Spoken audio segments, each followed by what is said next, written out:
ما د ماسخوتن لمونځ کو او تا په دومره جګ اواز باندې دا فلم لګولی دی مې لګوه ګناه ده.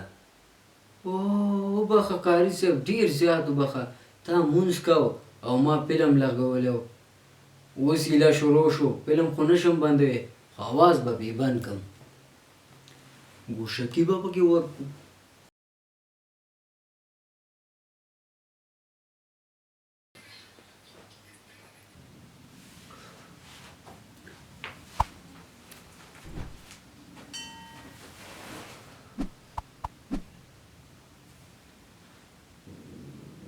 څه دي؟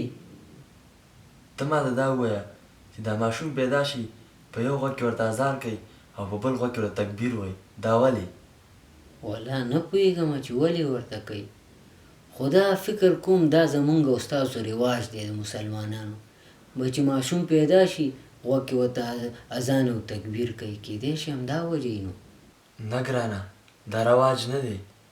نو څه وجه یې ده ته راته ووایه. مسلمان ته په یو غوږ کې اذان او په بل غوږ کې تکبیر وایي دا په دې خاطر وایي کله چې دا انسان مړ شي د هغې د جنازې د ادا کولو دپاره نه تکبیر وایي او نه اذان کوي ډایرکټ د جنازې لمونځ کوي او خاورو ته یې سپاري دا په دې خاطر چې اذان او تکبیر یې اول نه په غوږ کې شوی دی او ته په دې غوږونو کې غونډه شپه فلمونه او سندرې اورې. ماسخوتن لمونځ دې کړی و که نه؟ نه. نو پاسه وکړه که نه 2 وخته به وده شي تا نه هر سهار د سهار لمونځ قضا یې. ښه ملا صاحب بس دی بس دی نور غوږونه راته مه خوره لویه شپه ده بس وبه یې کړمه زه ته وده شه ځه.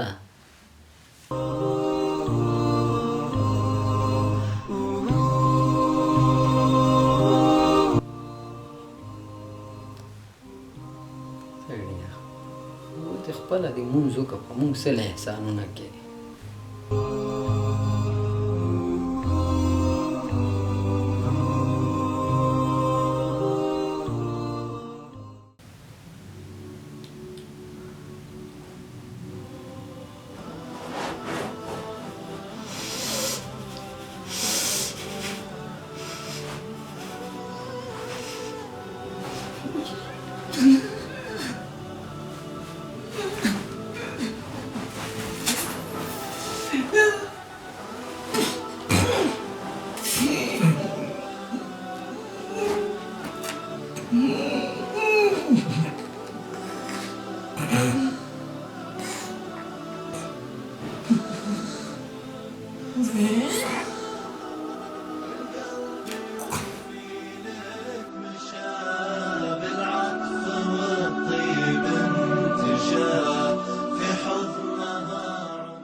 زبیوله پاسېږه لمونځ وکړه.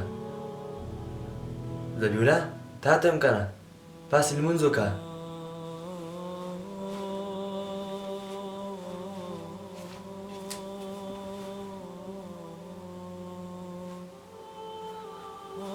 زبیوله پاسېږه و زبیوله زبیوله و زبیوله زبیوله و زبیوله زبیوله پاسېږه که نه زبیوله پاسېږه که نه زبیوله پاسېږه ما تا ته ویل که چې سهار لمونځ وکړه هره ورځ د غوږونو کې ګوشکې ورکړي.